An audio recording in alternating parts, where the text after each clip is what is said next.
ඔගොල්ලෝ දන්නවද මේ මොකද්ද මේ ගහ කියලා? මේ තමයි ගින්කෝ ගහ. මේක නිකන් ගහක් නෙමෙයි යන්නේ.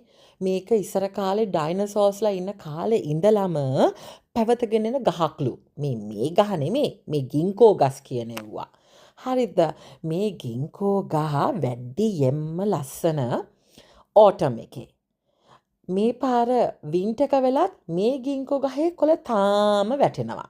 වැටිලා ඉවර නැහැ.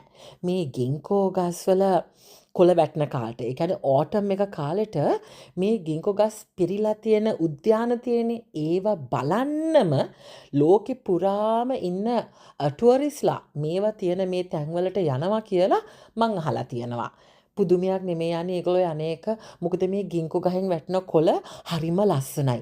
කාම කහපාටයි. හිතා ගන්න බැරි තරම් කහපාටයි.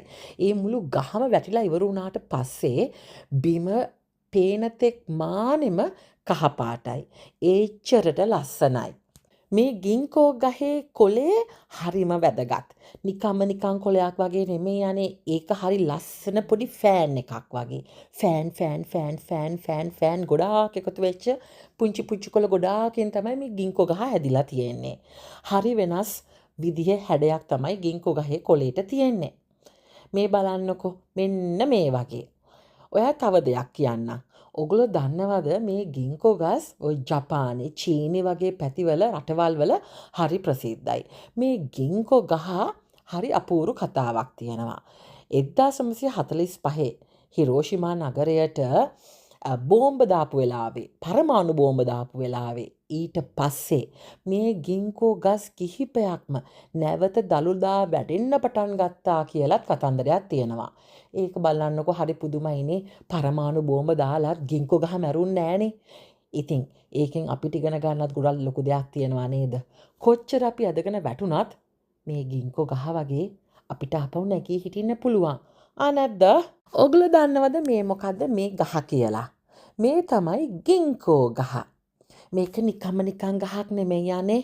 මේක ඉස්සර කාලේ ඩයිනසෝස්ලා ඉන්න කාලේ ඉඳලම පැවතගෙන එන ගහක්ලු. මේ ගහ නෙමෙයි. මේ ගින්කෝ ගස් කියන ඒවා. හරිද? මේ ගින්කෝ ගහ වැඩියෙන්ම ලස්සන ඕටම් එකේ.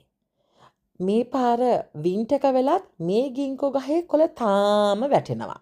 වැටිලා ඉවර නැහැ. මේ ගින්කෝ ගස්වල කොළ වැටෙන කාලට, ඒ කියන්නේ ඕටම් එක කාලෙට මේ ගින්කෝ ගස් පිරීලා තියෙන උද්‍යාන තියෙන ඒවා බලන්නම ලෝකෙ පුරාම ඉන්න ටුවරිස්ලා මේවා තියෙන මේ තැන්වලට යනවා කියලා මං අහලා තියෙනවා. පුදුම